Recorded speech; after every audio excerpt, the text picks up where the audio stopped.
Thank you very much, Chair. Thank you, HCC, to invite me over, I have to say. You did invite two and you got one, and I think you got the short straw. And I'm afraid NFU Cymru stole the star last week, that being Professor Alice Stanton. So some of you who were there last week will have heard Alice herself. So I am going to split my paper in two. And I'm going to start with, first of all, the really important issue around the role of livestock products, particularly red meat in human health, and actually correct some of the narrative that is out there. And then I'll go on then, and I will talk about the role of livestock in improving environmental health. And I mean improving environmental health. So, please excuse that I'm starting with Alice's first. And really what I want to focus on first is the importance of a healthy diet. And it's really important when you look at this that you go to the World Health Organization and actually understand that a healthy diet is where you protect against malnutrition in all its forms, both looking at obesity, looking at chronically undernourished people, looking at hidden hunger, but also looking at preventing non-communicable diseases as well. So when you're looking at this, it's really important to look at the data and the statistics. And the best place to do that, if you want to look at data, is actually there is an organization based in Washington State in the United States who for the last 30 years have been leading the global data set. And it's called the Global Burden of Disease. And so you see there, I have put up the 2017 data set. They refresh it every 2 years. And if I actually particularly single out red meat, what you can see, so if I walk through the table at the moment, on the top part of the table, you've got what happens if you eat excessively. In the bottom part of the table, what happens if you don't eat enough. And then the two bar charts, one is the impact on human health creating deaths, and the far right is about what happens at human health where you still remain alive. You're what they call a disability adjusted life year. In other words, you're the living ill. And that actually is where a lot of the health cost, that's where a lot of the cost in NHS is sitting over there. So what you can really see is in the 2017 data set, red meat was hardly mentioned. The reason I'm flagging that up is in the 2019 data set, and I've put the 2017 beside the 2019, suddenly red meat has dramatically changed. We've seen upwards of a 36% or 36 times increase in ill health and deaths attributed to eating red meat. And just to carry it one step further, at the same time, they have diminished the importance of salt, because salt in the previous slide was the second biggest killer. And my partner, Professor Alice Stanton, who leads our work in human health, said, this is wrong. This is wrong. So really what she wanted to do is she wanted to challenge that. So she and 5 other international scientists, 2 from Ireland, 2 from Belgium, 1 from Australia, came together to actually do a piece of work and looking at what the evidence says. So on this slide, I've got 2 different tables. The left-hand table is taken from the Global Burden of Disease 2019 evidence. And it's basically saying, it's looking at risk as you eat more red meat. And basically what it's saying is from the moment you eat 1 mouthful of red meat, you are putting yourself at risk. In other words, they're saying the theoretical risk to you as a human is 0. The table on the right-hand side published, so the first one published 2020, second one published in 2021. This is done from looking at hard data in 82 countries, done by McMaster University. It's called the PURE study. And what you're seeing there, again, looking at this case, hazard rather than risk, but it's more or less the same thing. Again, looking at grams of intake of red meat. And what you can see is as you eat more, if anything, there is a preventative benefit from eating red meat on human health. And really the question Alice rightly asked is, which is right? Okay, one published in The Lancet, one published in the American Journal of Clinical Nutrition, clearly saying two opposite things. They both cannot be correct. And one of the key things that really became the focus of Alice's drive here is the one on the left-hand side from the global burden disease. None of the systematic reviews they did to create the 2019 data set were actually published and peer-reviewed. And they have used that to build their basis. In the case of the PURE study, everything is published, everything is peer-reviewed. Which do you think is the right one? And the reason this is important is the global burden disease data set is used by the United Nations, it's used by the European Commission, and lo and behold, Henry Dimbleby also used it in the English National Food Strategy. This is a figure, I think it's page 151 in the supporting evidence of the English National Food Strategy, and I want to highlight that they are now saying that eating red meat is more dangerous than eating salt. That is in the National Food Strategy for England. And Henry Dimbleby gets very upset when we highlight this is not right.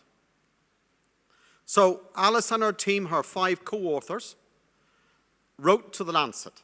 The Lancet didn't want to engage. It is the international journal that published all of this. It took 10 months to actually get their letter published. So in February of this year, this letter appeared. You can see the reference. You can go and look it up yourself. 36-fold higher estimate of deaths attributable to red meat intake in global burden disease 2029. Is this reliable?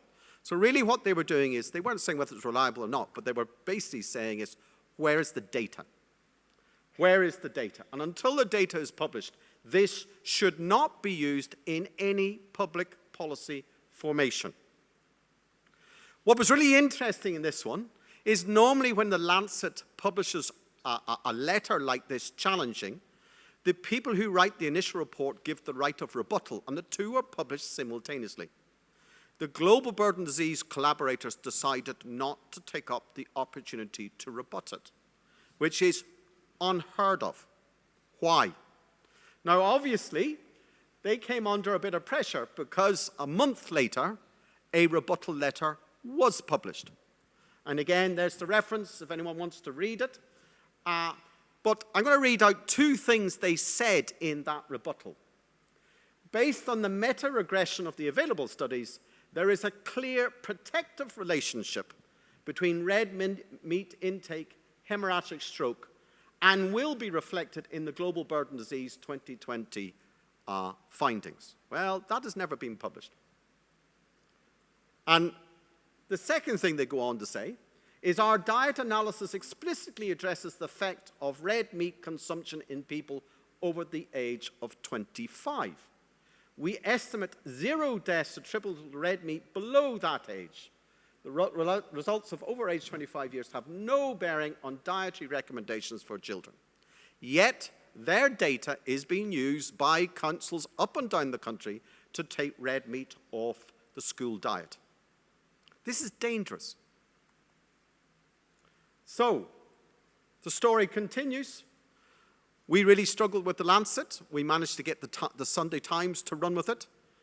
Again, that helped to build pressure. And in fact, the big breakthrough we had then was August of this year, when the World Cancer Research Fund, remember, everyone's saying red meat causes cancer. Well, they got a letter published in The Lancet. And I read again because it's really important to labor this. We support Stanton and colleagues' call for further clarification and justification or reconsideration of this theoretical minimum exposure level of 0 for unprocessed red meat. The increase in estimate burden appears implausible And the lack of transparency undermines the authority of the global burden disease estimates. Neither the World Cancer Research Fund nor other international organizations recommend complete avoidance of meat. So really important, the World Cancer Research Fund has come out in support. Our difficulty is the Lancet still to this day has refused to retract the Global Burden of Disease 2019 data set. Instead, last month in Nature Medicine, so a completely different international journal, credible journal, out comes a collection of papers under the health effects associated with consumption of unprocessed red meat, a burden of proof study. Now, really interesting in this, here are three of the highlights. Red meat theoretical minimum risk exposure level, that's what TRIML means, is not 0. And it may be as high as 200 grams per day. Remember, we were told 0. No evidence that eating unprocessed red meat is associated with any increased risk of disease. Evidence is insufficient to make any strong or conclusive recommendations. So now you've got another really credible journal coming out clarifying that. But what is really interesting is this name here, Christopher Murray. Christopher Murray is the lead author on the Global Burden Disease 2019. Still to this day, and I spoke to Alice last night, the Lancet is refusing to retract the 2019 data set, yet the lead author is publishing in a different journal, giving completely contra information. The reason this is important is the reputation of our industry is absolutely in the dock, in the eyes of concerned citizens, because they've been told the Lancet, everyone says the Lancet's correct. Okay? Well, I'm going to tell you a thing that really worries me, because what set the hair running all this was the Eat Lancet report 4 years ago. Well, what you may or may not know is Eat Lancet 2.0 has now started. The writing of it, was announced in June of this year. We expect it to be published probably January 24, just in time for the European Parliament elections of May 24. And I can just say, if the Global Burden Disease 2019 data set is used in that, 1, we will get another kicking, and 2, it is completely not fair or right. And one of my appeals on behalf of Alice and our colleagues is we now need the industry to step in and do some heavy lifting. The scientists have really now got the challenge. We've now got the World Cancer Research Fund out in support of this. We've now got Nature Medicine. All the data's there. We now need the industry to come in behind us and do some heavy lifting, because as private individuals, we can only take it so far. So I'm going to pause that, and I'm happy to take questions on that when it comes to the Q&A. What I want to go on then is my side of the house within Devonish. So Alice deals with the idea of livestock products and human health. I do livestock production and environmental health. And it's a space I've personally been in for a very long time. And I want to first focus on net zero. I will go beyond carbon, but I'm going to focus on net zero initially, because I believe that takes us to the other things as well. And the first thing I'm going to do is I'm going to give you my definition of what net zero is. And if you notice one thing, I haven't put in my title emissions. I've said net zero. And it's really important that actually we in the industry change the language we use. So many times I get invited to speak at things about emissions, about emissions, about emissions. We're not asked about emissions. We've been asked by law to net zero. And the reason that is important is when you look at the definition, there are 3 parts to it. The first part is gross emissions. So you add up what CO2 emissions we create from machines and heating, methane for enteric fermentation, from manures, nitrous oxide from wet soils. We add all that up, and that is our gross emissions. And that currently is what you and I are reported against, okay?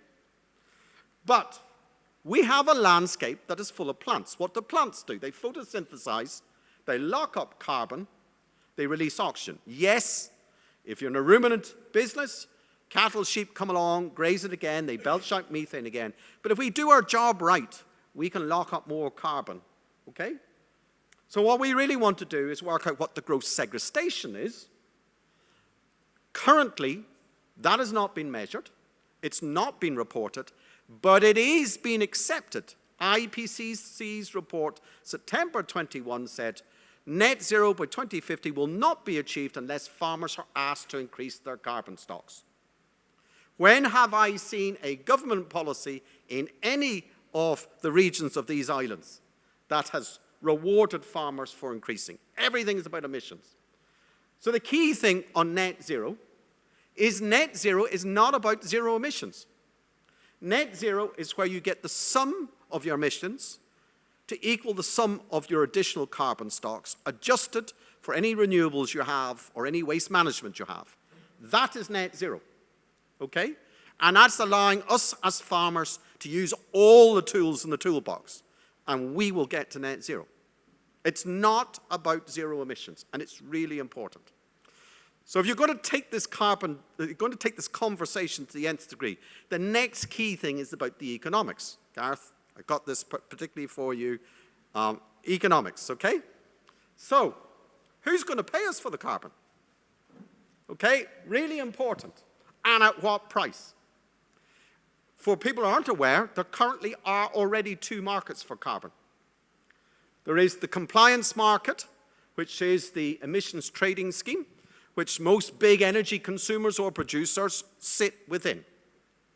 There is the voluntary market, if you're up for it, and it's predominantly the land-based sector. And today, roughly, the prices in the compliance market are £65 a tonne. In the voluntary market, it's £15 a tonne.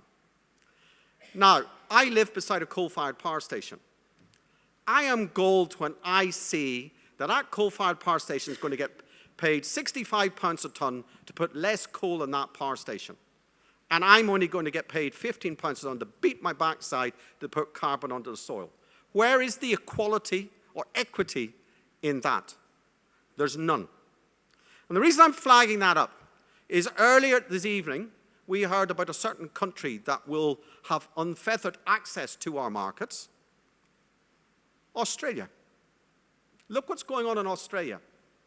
Australia have got their act together. One framework under the Clean Air Regulator. One framework. Look at their carbon prices last week. Power generation, £15 a tonne. I feel very sad for the coal-fired power station. Forestry, £21 a tonne. Soil was £25 a tonne last week, had risen to £36 a tonne. Now we're talking. That is equity and realism of effort. Why the difference? Well, the compliance market has one strict measuring, reporting, and verification tool. So this goes back to the earlier conversation about data, regulation, compliance. The voluntary schemes, I mean, I know about 60 different startup companies all trying to buy my carbon, and until they offer me £65 a tonne, they're not getting a penny of my carbon. I can just tell you that now. Have we created a Wild West in the UK? I'll let you draw that conclusion. What I will say is there are some key knowledge gaps we need to answer in helping farmers on this journey. One is, how do we measure additional carbon stocks on farm? Until we crack that, we will never get a fair price. And particularly under soil under grass and under trees and hedges. And how do we do that with integrity and credibility that it gets counted in the greenhouse gas inventory and it gets counted by IPCC? So that is the space really in 2013 when I joined Devonish. Devonish is a livestock nutrition and research company based in Belfast. So we're in the United Kingdom, although we've got a little thing called a protocol in the Irish Sea somewhere. But then we bought a farmer land in the Republic of Ireland, just keeping a foot in Euroland, always very helpful. And So we bought a farm called Douth. It's 30 minutes drive north of Dublin Airport in County Meath. And we bought it in 2013, and we said we're going to have a go at it. It's fine doing this research, but until you actually own a farm and go and have to do it yourself and get through that carbon audit, you don't truly know. So I was recruited in 2013 to set the vision, to set the place up. It was like a derelict landscape. The last owner had raped it for 40 years. So we saw the gap was how do you deliver multiple public goods from ruminant agriculture at the same time? So looked at soils, looked at additional carbon stocks, looked at water quality, looked at biodiversity. Ours was complicated because we inherited one of Ireland's last lowland herds of wild red deer. So if you want to grow trees, I don't know if you do or not, but if you do want to grow trees, go and put 150 wild red deer. They'll soon sort your trees out, I have to say. And if that wasn't enough, we bought a World Heritage Site, okay? And actually, for most farmers, for 99% of farmers said, you're an idiot. But that actually became our salvation because I had to get in bed with archaeologists who had funny digital technologies that could measure the landscape. And so, courtesy of the archaeologists, I went on an education trip in 2013. And we introduced this helicopter, and we flew across the land, and this helicopter sent down a laser beam, 40 beams per square meter, and they digitalized my landscape. Now, we did it deliberately to find archaeology under our trees. But a month after we did it, the Irish Environmental Protection Agency brought out this document about how to measure carbon in hedges using LiDAR, using this helicopter. So we did a deal with them, and we became the first farm in the world to audit all the carbon in our trees and hedges using LiDAR. We repeated it in so we did that in 2014, we repeated it in 2021, and for the transects we've measured, we've had a 12.5% increase in carbon stocks over 7 years in our trees and hedges. Digitally measured, unequivocal, now I want my 75 pounds a tonne. The second thing then is we went out and measured soils. Now, different to what we've been doing as farmers, we now have to measure to 30 centimetres, and actually we need to measure beyond that, but at the moment we did it for 30 centimetres, did 88 coordinates, measured them, and when you go and do this, actually sometimes you find answers you don't expect. And in our case, our farm had been out in permanent grass for 60 years. We were told, as we heard from the last speaker, we were told that soil carbon plateaus under grass after 20 years. So lo and behold, when we did our analysis and we baselined ourselves against 50 other farmers, our carbon was sitting at 2.1% and theirs was sitting between 4 and 5%. So if ours is plateaued, it's plateaued at a very low level. Why? Management, not use. This is about land management, not about land use. So we added all this up. This is our asset register for our carbon. Okay, so we've got our grazing ground, we've got our woods, our floodplains, our hedges. Down below then, we've got the carbon in above ground. And you can see there, on our farm, we're managing 59,000 tonnes of carbon equivalents every year. Now, that's not additional, but that's what we manage. We're land managers. What people don't realize, and nobody talks about it, farmers are the custodians of the nation's carbon. Now, we want to do this every 5 years, and I hope when I come back, next time I've got 65,000 tonnes, because then I've got just over 5,000 tonnes of additionality. Where's my 75 pounds a tonne? Okay? So suddenly, hey, this is a game I'm interested in. I don't mind the odd tree anymore. I'm getting paid, okay? So what we wanted to do is, okay, that's one farm. So we said, well, what happens if we put it on a collection of different farms? So we secured funding from the EIP Agri programme and from the Belfast government, and we picked 7 farms in Northern Ireland, with my ugly mug being one of them. So this is my personal farm. And we said, could we go and repeat it again on 7 totally different farms, different soil types, different rainfalls, and see what happens, okay? And I'm going to talk about one, John Egerton, down in County Fermanagh. And John's on big rainfall, 90 suckler cows, 200 ewes, 500 blade calves. We have put them through a calculator, and for the record, we used SRUC's AgriCalc. Okay, that's what we used. And you can see his gross emissions, you can see his segregation, and his net carbon position. So at the moment, John is displacing 32% of all his gross emissions with his gross segregation. So he's already, his train has left the station, and you know something, he's quite well down the line there.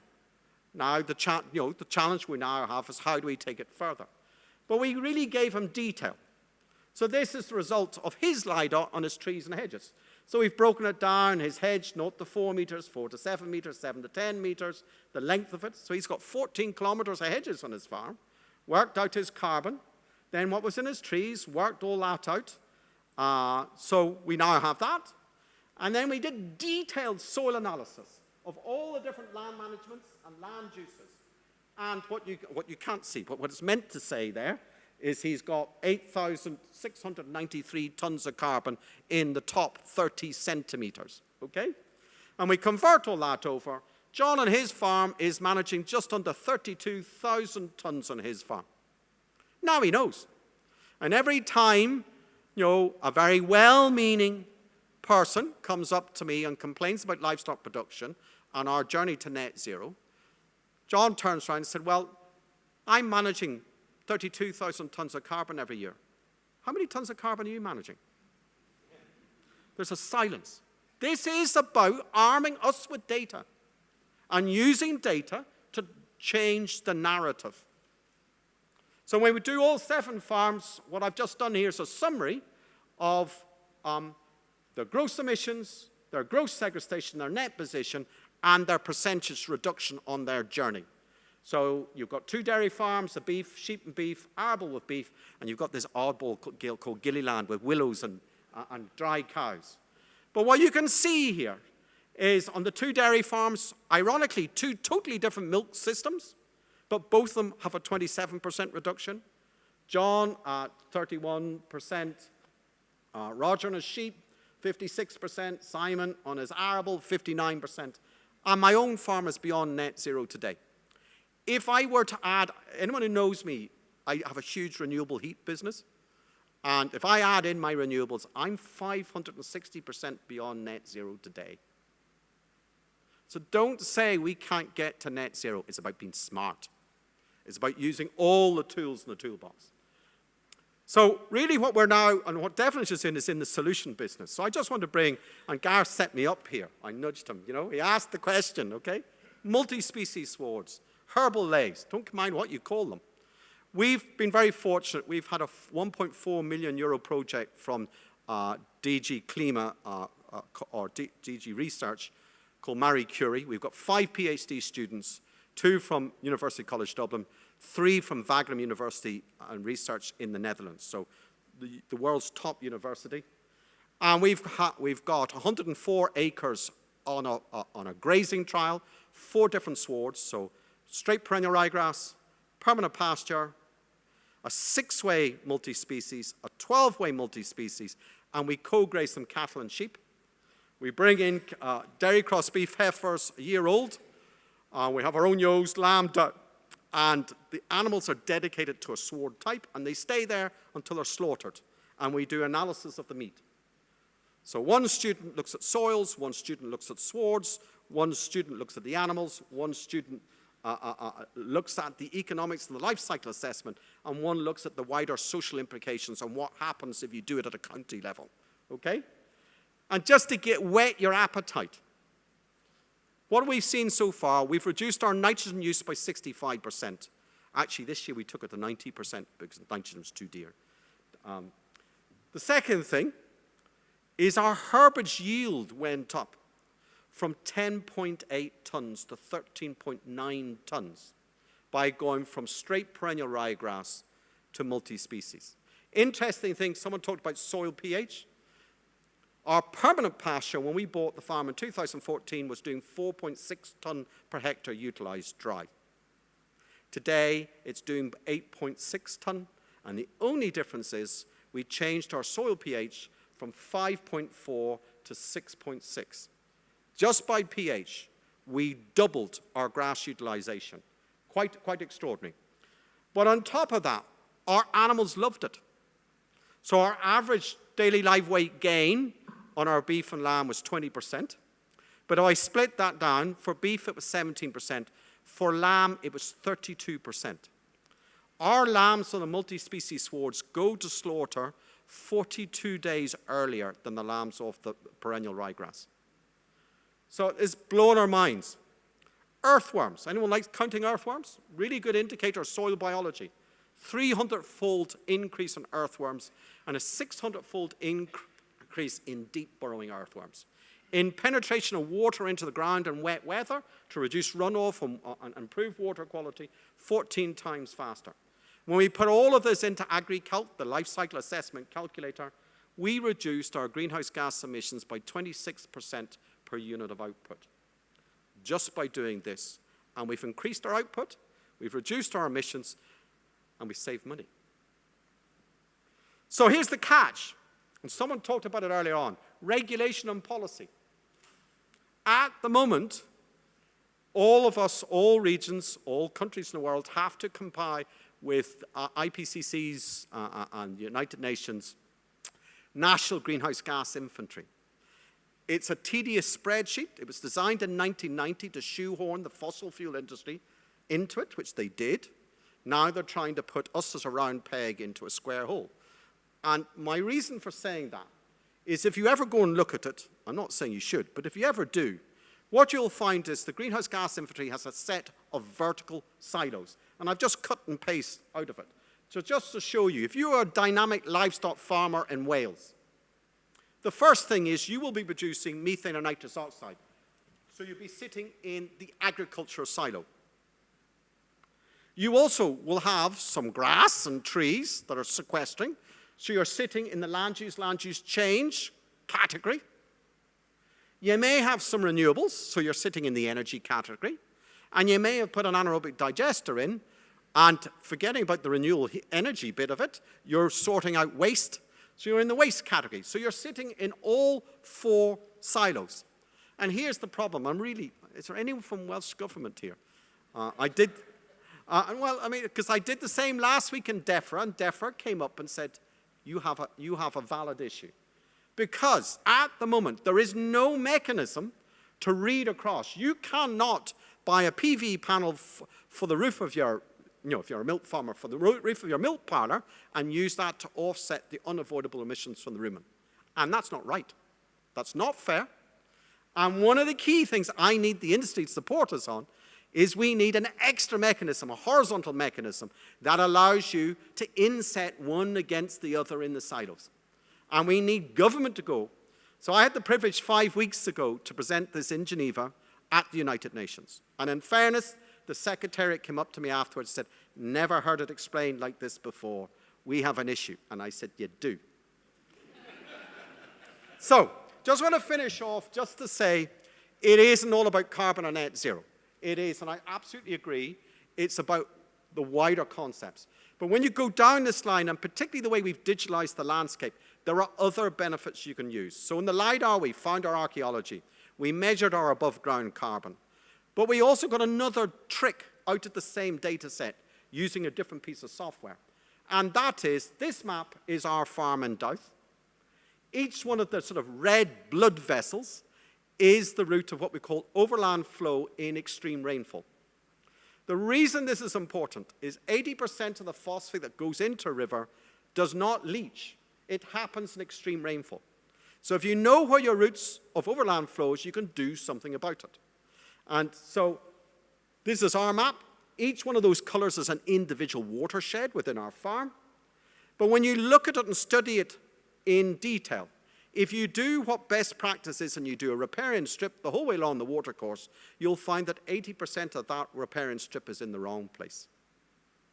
This is about using science to make your decision where you do your interventions. And you can scale it up because you know the size of the watershed. So we took that out. We were the first people again in the country to do it. So alongside the work I do for Devonish, I was asked in 2014 by our permanent secretary in Belfast to help write a sustainable land management strategy. So we lifted our experience and journey out of Douth and we put it into the Sustainable Land Management Strategy for Northern Ireland, which we published in 2016. And we called to baseline the whole of Northern Ireland, to do LiDAR over the whole of Northern Ireland, precision soil sampling analysis across the whole of Northern Ireland, and to build these runoff risk maps. Now, the Permanent Secretary said to me, "You're too ambitious." And I said, "Well, you asked the wrong man to chair it then, because you knew what you were going to get." But actually, what we did get is we got funding to do 3 river catchment pilots, the Upper River Bann, the River Colbert, the River Struhl. And the deal I got was if we could prove that farmers would change their behavior with this personalized information of their own farm, they would go and see could they get money for the whole of Northern Ireland. The interesting thing in this is we've got 80% of the farmers in the catchments to engage. 18 months later, we put a team of social scientists from Leeds University in to audit them on behavioral change, and they recorded upwards of an 80% behavioral change. Last year and this year, for the first time ever in 60 years, the Upper River Bann's phosphate levels have reduced. So we got both the social science and the hard facts saying it. As a consequence, a year ago, our minister announced that actually this is a good idea. And he secured £45 million of new public money, and we are now going to baseline every single field, tree, and hedge in Northern Ireland as a public good. We're dividing Northern Ireland into 4 quarters, 1 quarter a year. And the farmers get, this is about empowering farmers, about giving them something back, really good quality information. So we opened Zone 1 for applications in May. We closed it at the end of August. Any idea what the participation level? Hazard a guess.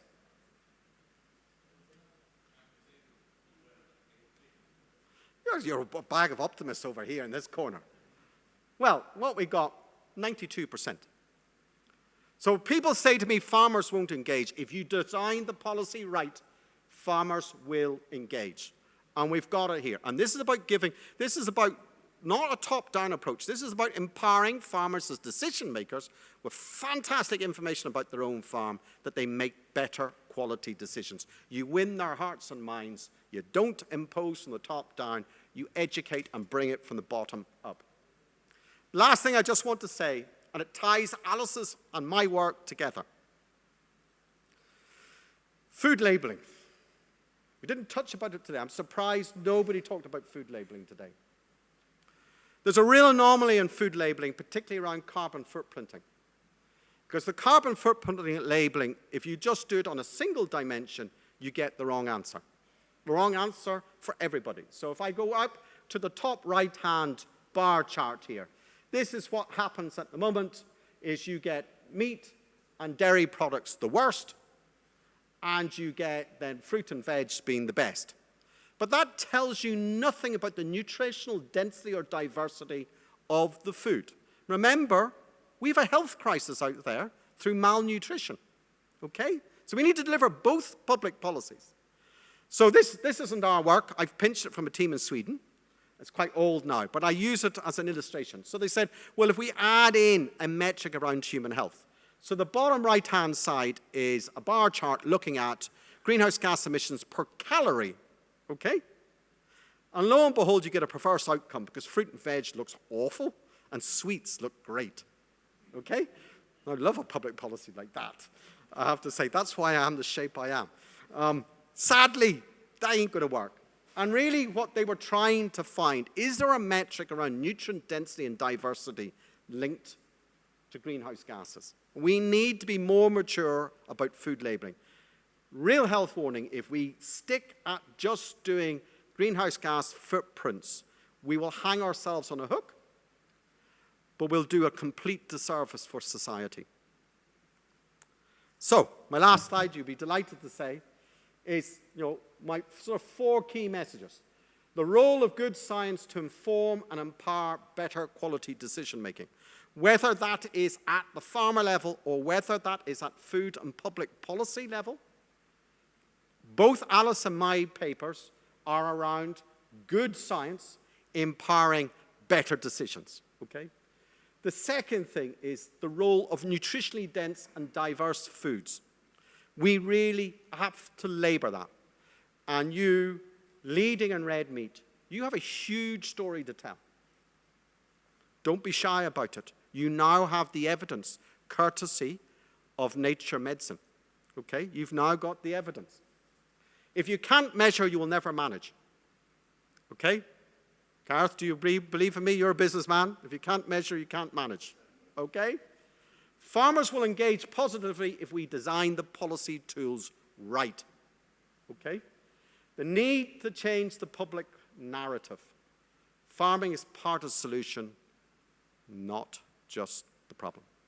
Thank you very much.